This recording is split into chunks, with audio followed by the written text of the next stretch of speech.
हाँ जी, सभी को नमस्कार, राम राम, गुड मॉर्निंग। देखो, राजस्थान बोर्ड की जो कक्षा 10 की किताब है और इस 10 की किताब सामाजिक विज्ञान कक्षा 10, ये देख सकते हो आप। आपने इसका मैंने एक आपको इसके अंदर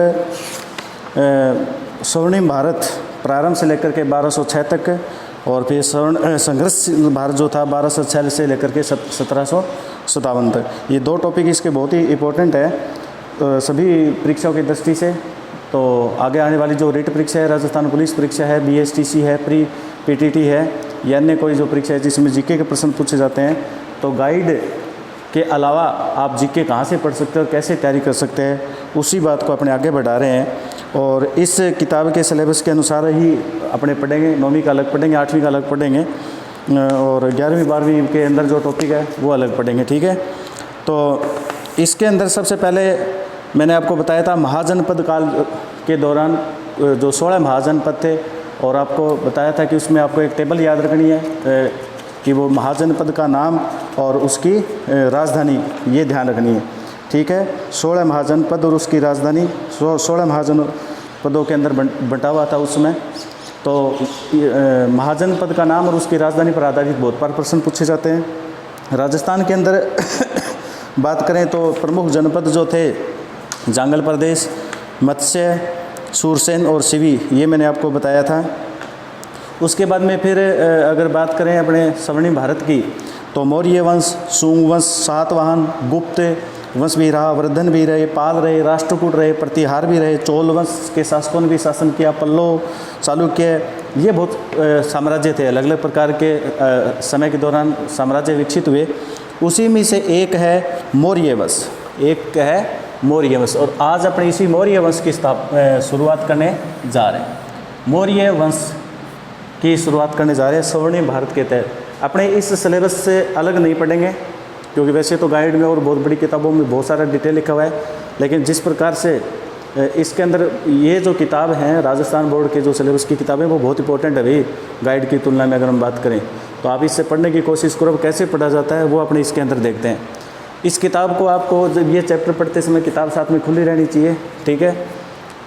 तो बात करते हैं अपने मौर्य वंश की। सबसे पहले तो मौर्य वंश के अंदर हम बात करें कि जो 16 महाजनपद थे, जो 16 महाजनपदों के अंदर जो विभाजन था अपना इसका, उसके अंदर एक था मगध। क्या था? मगध था। और मगध के अंदर एक शासक वंश हुआ था हर्यक वंश। क्या होता है? हर्यक वंश के समय की बात है ये। हर्यक वंश उस समय यहाँ मगध के अंदर है और धीरे धीरे फिर बाद में इस हर्यक वंश के द्वारा, यानी यूँ कह सकते हैं कि जो ये मगध है इसका फिर पूरा साम्राज्य है वो समस्त उत्तर भारत के ऊपर आ जाता है। ये बात इसकी पूरी पैराग्राफ के अंदर लिखी गई है। आपको इसके अंदर पैराग्राफ नहीं रटना है कि उत्तर भारत पर हर्यक वंश ने जो है वो अपना आधिपत्य, अपना साम्राज्य स्थापित कर लिया। किताब में आप इस बात को अंडरलाइन करेंगे, ठीक है। तो ये इतनी सी बात ध्यान रखनी है। अब बात करते हैं अपने कि जो मौर्य वंश है उसकी स्थापना, सबसे इंपॉर्टेंट प्रश्न यहीं से बनता है। मौर्य वंश की स्थापना अगर अपने बात करें Rajasthan board of secondary education की किताब, देखो अब सिलेबस बदल गया तो आप साथ में आपको NCERT भी पढ़नी है, ठीक है ना। NCERT की बुक आपको अलग से करवाई जाएगी, ठीक है। 326 ईसा पूर्व, 326 ईसा पूर्व के आसपास की अगर अपने बात करें, ये ईसा पूर्व और ये आप पढ़ चुके हैं कि ईसा मसीह के जन्म से पूर्व का जो टाइम पीरियड था उसको ईसा पूर्व के रूप में माना जाता है। तो 326 ईसा पूर्व मतलब ईसा से 326 साल पहले मगध के अंदर, यही मगध जो महाजनपद था, इस मगध के अंदर नंद वंश का साम्राज्य था। क्या था भाई? नंद वंश का साम्राज्य था। और नंद वंश का एक शासक है घनानंद। मोस्ट इंपॉर्टेंट फैक्ट याद रखना है, नंद वंश का शासक कौन है? कि घनानंद है। अब पूरा पैराग्राफ इसमें आपको रटना, बस इतना ही ध्यान रखना है कि 326 ईसा पूर्व के आसपास मगध के अंदर नंद वंश का शासन चल रहा था और उसका एक शासक है, यूँ कह सकते हैं कि नंद वंश का अंतिम शासक है ये। कौन? घनानंद। घनानंद उस समय ये कोई ज़्यादा मतलब शक्तिशाली या बहुत कोई मजबूत शासक नहीं था। ये विलासी था, आलसी था और जनता इससे परेशान थी अलग अलग प्रकार से, ठीक है ना। और इस घनानंद के समय भारत के या हिंदुस्तान के पश्चिमी उत्तर दिशा से एक सिकंदर नाम जो सुना होगा आपने, ये याद रखना। सिकंदर का आतंक था। अभी सिकंदर के आक्रमण से यहाँ और अन्य जो साम्राज्य थे मगध के अलावा भी या जो आम जनता थी वो सारे परेशान थे। तो सिकंदर का आतंक था।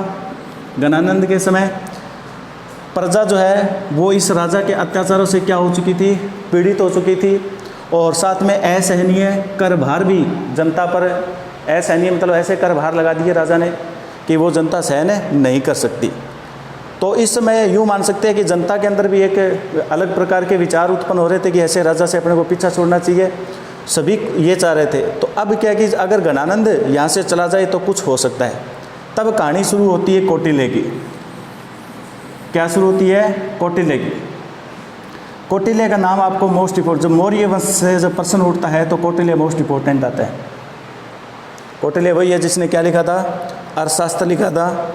और अर्थशास्त्र इसकी बहुत प्रसिद्ध अर्थशास्त्र, बहुत इंपॉर्टेंट किताब का नाम है ये, ठीक है। और इसके अंदर नाम तो इसका अर्थशास्त्र है, लेकिन मौर्य वंश के समय का जो प्रशासनिक व्यवस्था, जो राजनीतिक व्यवस्था कैसी थी, उसका इसके अंदर वर्णन किया गया है। तो ये आपको ध्यान रखना है। कौटिल्य वो कहते हैं घूम रहे थे। कौटिल्य के दिमाग में भी एक विचार था कि भारत को वापिस से एक किया जाए और पूरे जो टुकड़े ये में जो बटा हुआ है उसको एक किया जाए। ऐसा कुछ अगर शासक मिले जो भारत को अलग अलग जो दूसरे शासकों ने जो आक्रमण करके उनको जो जीत रखा है, वो जो साम्राज्य में मिला रखा है, उसको क्या है वो वापस प्राप्त किया जा सके। ऐसा सपना कौन देख रहा था? कौटिल्य देख रहा था। कौन देख रहा था? कौटिल्य। और कौटिल्य को कहते हैं घूमते घूमते घूमते घूमते एक लड़का मिला, एक बच्चा मिला, और उसने देखा कि ये कुछ कर सकता है। उसी को अपना क्या बनाया? शिष्य बनाया। और वही शिष्य क्या कहलाता है? चंद्रगुप्त कहलाता है। क्या कहलाता है? चंद्रगुप्त। तो ये आपको यहाँ से कहानी शुरू होगी दोबारा। चंद्रगुप्त कौन है? कौटिल्य का शिष्य है। और इसी चंद्रगुप्त ने मौर्य वंश की स्थापना की थी। मोस्ट इंपॉर्टेंट फैक्ट यहाँ से, मौर्य वंश की स्थापना किसने की थी? चंद्रगुप्त ने की थी। पहला प्रश्न छोटा सा बनता है, ठीक है। किसका शिष्य था? कौटिल्य। कौटिल्य ने इसी शिक्षा दीक्षा दी। कौटिल्य ने इसको सामर्थ्यवान बनाया और इसको बताया कि किस किस प्रकार से शासन प्रशासन की जो व्यवस्था है वो है। तो मौर्य वंश की स्थापना का नाम जब आता है तो कौन आएगा? चंद्रगुप्त आएगा। कौन आएगा? चंद्रगुप्त होगा। मैं तब हूँ। अब बात आती है कि मौर्य वंश का प्रथम शासक, मौर्य वंश का प्रथम शासक चंद्रगुप्त मौर्य, यही मौर्य वंश का क्या कहलाता है? संस्थापक कहलाता है। क्या कहलाता है? ये मौर्य वंश का संस्थापक है कहलाता है। अब इसका शासनकाल जो है वो टाइम पीरियड ये रहा 322 से लेकर के 298 ईसा पूर्व। देखो ये 326 के ईसा पूर्व गणानंद है। इसी गणानंद को तो पराजित करता है चंद्रगुप्त, अभी पढ़ रहे हैं। तो 326 के बाद में फिर 322, ध्यान देना इधर चलना है, ठीक है ना, नज़दीक की ओर। तो 300 यानी टाइम ऐसे चलेगा। 326 मतलब ईसा पूर्व यानी पुराना, फिर 322, फिर 298, इधर मान लो ईसा पूर्व है। ये थोड़ा ध्यान रखना है भैया आपको। यहाँ से 0 से लेकर के ऐसे पीछे चला था टाइम, ठीक है ना। तो 298 का मतलब ईसा के नज़दीक यानी नए वाला टाइम की बात कर रहे हैं अपने, ठीक है ना। तो 322 से 298 ईसा पूर्व के दौरान अगर अपने बात करें तो किसका शासन रहता है? चंद्रगुप्त का। और चंद्रगुप्त मौर्य किसका संस्थापक माना जाता है? मौर्य वंश का संस्थापक माना जाता है। किसको? गणानंद को। कि मगध के अंदर जो नंद वंश का अंतिम शासक था गणानंद, उसको पराजित करके चंद्रगुप्त मौर्य क्या करता है? मौर्य वंश की स्थापना करता है। मोस्ट इंपॉर्टेंट फैक्ट है, नंद वंश के अंतिम शासक गणानंद को पराजित कर चंद्रगुप्त मौर्य 322 ईसा पूर्व के आसपास गणानंद को पराजित करके क्या करता है बच्चों? मौर्य वंश की स्थापना करता है। फिर मौर्य वंश की स्थापना हो जाती है, कौटिल्य उसके साथ में है ही। फिर चंद्रगुप्त एक शक्तिशाली शासक के रूप में उभर के आता है और फिर ये व्यापक विजय अभियान चलाता है। अभी पूरे भारत के अंदर क्या चलाता है? एक व्यापक विजय अभियान चलाता है। और प्रथम अखिल भारतीय साम्राज्य की स्थापना होती है किसके समय? चंद्रगुप्त मौर्य के समय। प्रथम अखिल भारतीय साम्राज्य की स्थापना होती है किसके समय? चंद्रगुप्त मौर्य के। अखिल भारतीय मतलब पूरे भारत जो टुकड़ों में बटा हुआ था या दूसरे शासकों के अधीन था, उन सबको धीरे धीरे करके एक भारत के रूप में, एक अखंड भारत के रूप में वो कोशिश कर रहा था। कौन? चंद्रगुप्त मौर्य। चंद्रगुप्त मौर्य के शासनकाल की अगर अपने बात करें तो फिर 305 ईसा पूर्व के आसपास एक यूनानी शासक है। कौन है? सेल्यूकस। यूनानी शासक, नाम याद रखना, मोस्ट इंपॉर्टेंट है, सेल्यूकस। ये यूनानी शासक भी आक्रमण करना चाह रहा था और आक्रमण कर रहा था बार बार हिंदुस्तान पर। तो सेल्यूकस को भी क्या कर दिया? पराजित कर दिया। 305 ईसा पूर्व के अंदर यूनानी शासक जो हिंदुस्तान पर, भारत पर आक्रमण कर रहा था, कौन? सेल्यूकस। सेल्यूकस को पराजित किसने कर दिया? चंद्रगुप्त ने कर दिया। और वो एक अखंड भारत, एक अखिल भारतीय साम्राज्य की स्थापना की ओर बढ़ा। अब ये सेल्यूकस पराजित कर दिया। सेल्यूकस को जब पराजित कर दिया तो सेल्यूकस और चंद्रगुप्त के बीच में क्या होती है? फिर बाद में एक संधि हो जाती है। संधि मतलब राजीपो, आपका कहानी साधारण भाषा में वो क्या हो गया? राजीपो, राजीनामा हो गया भाई। के बीच में चंद्रगुप्त मौर्य और सेल्यूकस के बीच में। तो चंद्रगुप्त मौर्य काटे भी है पकड़ के काटे, जब वो डर गए जब वो के बोले, फिर किन की करा संधि कर ली। संधि करके फिर चंद्रगुप्त बोले तू भाज्य ठीक रखो कुल मिला के। तो सेल्यूकस से बोलियो कि बाजा तो देखो बड़े हो, जाऊँगा तो सही लेकिन जाऊँगा क्या पर गए। तो यहाँ 500 हाथी का सौदा हो रहा है।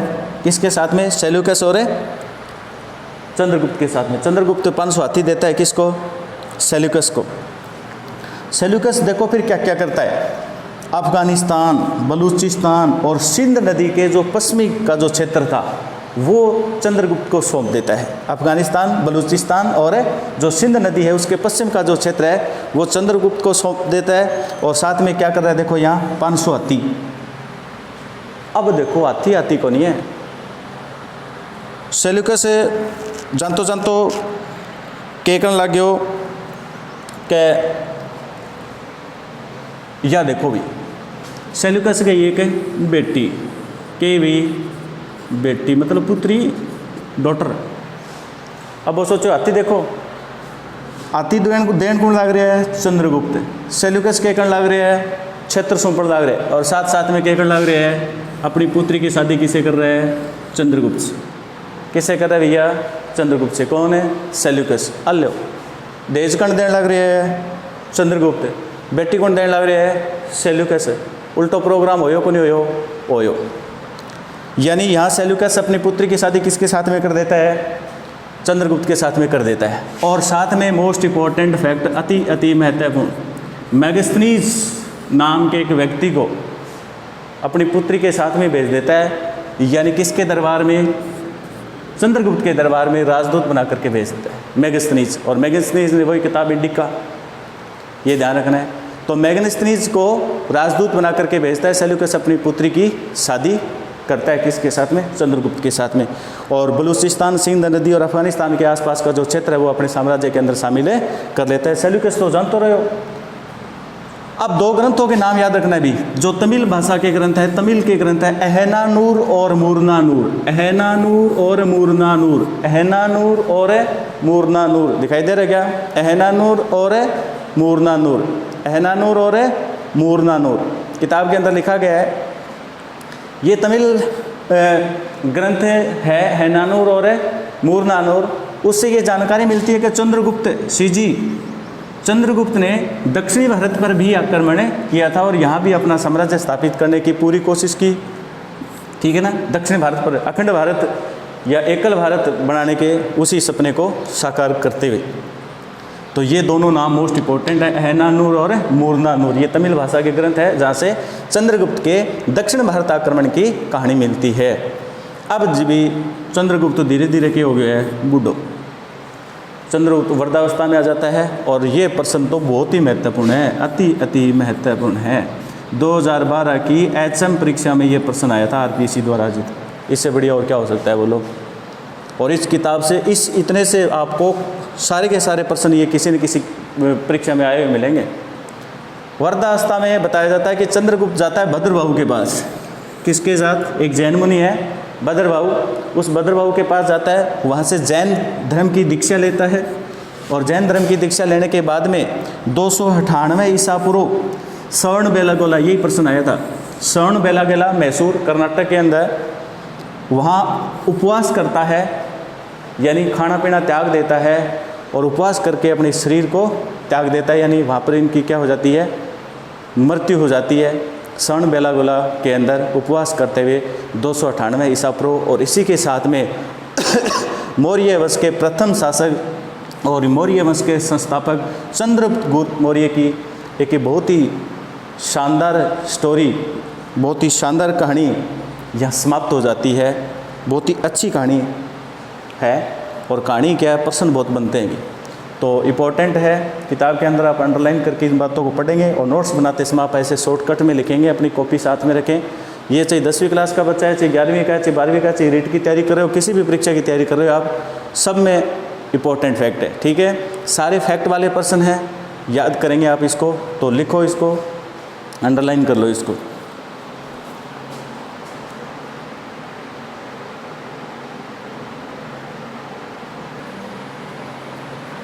अब देखो भी, मौर्य वंश का दूसरा शासक चंद्रगुप्त के बाद में CG, चंद्रगुप्त के बाद में कौन आता है, बिंदुसार आता है। ये तो याद ही रखना ही है, चंद्रगुप्त के बाद में शासक कौन बनता है, बिंदुसार। अब इनकी कहानी शुरू हो जाती है भी एक के बाद एक। तो अब इसका शासनकाल माना जाता है 298-272 ईसा पूर्व तक, ठीक है। और चंद्रगुप्त का पुत्र है और उत्तराधिकारी है कौन, बिंदुसार। तो शासक भी कौन बनेगा, बिंदुसार। यूनानी लेखक, ये प्रश्न बहुत बार आ चुका है भाई, यूनानी लेखक जो है वो इस बिंदुसार को एमिथ्रोचेट्स कहते हैं। क्या कहते हैं, यानी किस नाम से पुकारा इसको, एमिथ्रोचेट के नाम से पुकारा। वायु पुराण के अंदर इसको भद्रसार के नाम से जाना गया है और जैन ग्रंथों में सिंहसेन के नाम से जाना गया है। तीनों इफेक्ट इंपॉर्टेंट है, यूनानी लेखक एमिथ्रोचेट्स, वायु पुराण भद्रसार, जैन ग्रंथ सिंहसेन। और बिंदुसार क्या करता है कि सुदूर दक्षिण यानी दूर दूर दक्षिण भारत के अंदर आक्रमण करता है और उस क्षेत्र को अपने साम्राज्य के अंदर मिलाता है, यानी ये भी भारत के साम्राज्य को और बढ़ाता है, अपने साम्राज्य को। दिव्यावधान के अंदर जो ये बात है, दिव्यावधान के अनुसार अगर हम बात करें तो उस समय जो तक्षशिला विश्वविद्यालय था, अब ये मौर्य शासन का तक्षशिला विश्वविद्यालय है, मोस्ट इम्पोर्टेंट है। उसके अंदर विद्रोह होते हैं दो, यानी उस कुछ घटनाक्रम होते हैं, उन विद्रोह को दबाने के लिए ये पहले अशोक को भेजता है और अशोक को ज़्यादा कामयाबी नहीं मिलता है, उसके बाद में किसको भेजता है, सुसीम को भेजता है। फैक्ट है, प्रश्न आ चुका है कि तक्षशिला में विद्रोह को दबाने के लिए बिंदुसार ने किन को भेजा, पहले अशोक को भेजा, बाद में किसको भेजा, सुसीम को भेजा। अशोक वही है जो अशोक सम्राट के नाम से, अगला टॉपिक यही पढ़ेंगे अपने, ये थोड़ा सा ध्यान रखना है, ठीक है, ज़्यादा इसमें नहीं है। बिंदुसार के दरबार में यूनानी शासक है कौन, एंटियोकस फर्स्ट। ये कुछ ऐसे नाम आपको याद करने पड़ेंगे। बिंदुसार के दरबार के अंदर यूनानी शासक है एंटियोकस। यूनानी शासक वो क्या करता है, डायमेकस नामक एक व्यक्ति को राजदूत बनाकर भेजता है। यूनानी शासक एंटियोकस फर्स्ट डायमेकस नामक व्यक्ति को बिंदुसार के दरबार में राजदूत बना करके भेजता है। और प्लिनी, ये भी नाम इतिहास के अंदर मोस्ट इम्पोर्टेंट है। प्लिनी के अनुसार मिस्र का एक नरेश है फिलाडेल्फस। मिस्र का नरेश कौन है, फिलाडेल्फस। और फिलाडेल्फस क्या करता है, डियानीसियस नामक व्यक्ति को मिस्र राजदूत के रूप में बिंदुसार के दरबार में भेजता है। तो ये छोटा सा टॉपिक है बिंदुसार का, ठीक है। यानी चंद्रगुप्त का उत्तराधिकारी और पुत्र कौन है, बिंदुसार। शासन कौन करता है, ये बिंदुसार ही करेगा, ठीक है। यूनानी लेखक इसको एमिथ्रोचेट्स के नाम से पुकारते हैं, वायु पुराण में इसको भद्रसार के नाम से कहा गया, जैन ग्रंथ में इसको सिंहसेन के नाम से जाना गया। और पूरे दूर दूर तक दक्षिण भारत के भाग को अपने साम्राज्य में मिलाया। तत्कालीन विश्वविद्यालय मौर्य वंश के अंदर बात करें तो तक्षशिला, वहाँ विद्रोह होता है और अपने पुत्र अशोक और सुसीम को वहाँ बार बार भेजता है। इसके दरबार के अंदर यूनानी शासक एंटियोकस फर्स्ट ने डायमेकस नामक व्यक्ति को राजदूत बनाकर भेजा। प्लिनी के अनुसार मिस्र का शासक होना है फिलाडेल्फस, और फिलाडेल्फस किसको भेजता है, डियानीसियस नामक व्यक्ति को मिस्र राजदूत के रूप में बिंदुसार के दरबार में भेजता है। ये मौर्य वंश का दूसरा शासक को ज़्यादा इतना मतलब महत्वपूर्ण तो शासक के रूप में नहीं जाना जाएगा, लेकिन कुछ ये प्रश्न ऐसे बनते हैं जो पूछे जा सकते हैं। अब इस बिंदुसार के बाद में जो आता है वो आता है अशोक, जो अशोक महान सम्राट अशोक के नाम से जाना गया था। इसको अपने पूरा एक वीडियो पढ़ेंगे अशोक का, ठीक है। तो नेक्स्ट वीडियो हमारा जो है वो अशोक और मौर्य वंश पर आधारित रहेगा, क्योंकि प्रश्न मौर्य वंश से जब प्रश्न कोई बनता है किसी परीक्षा में तो ज़्यादा संभावना ये रहती है कि वो अशोक से ही प्रश्न बनते हैं। तो वो अपने अगले वीडियो में पढ़ने की कोशिश करेंगे। तब तक इसको याद करो, नोट्स बनाओ और वीडियो को लाइक करो, शेयर करो, सब्सक्राइब करो भाई। अब व्यू तो आते हैं ज़्यादा, लाइक और शेयर, लाइक कर दो, उसको लाइक करने के पैसे थोड़ी लगते हैं, पैसा कोई मांगे तो मैंने बता दिए थे। लाइक करो, शेयर करो, कमेंट करो अगर कोई कमी समी कोई है या बढ़िया लगे कौन लगे था ने, और अपने करेंगे कोशिश। लेकिन ये किताबें महत्वपूर्ण है बोर्ड की, सारी किताबें अगर आप करते हो तो 6 से लेकर के 10 तक की सारी किताबें आपको यहाँ पर मिलेगी, और उसमें किस प्रकार से आपको याद करना है। बहुत बहुत धन्यवाद।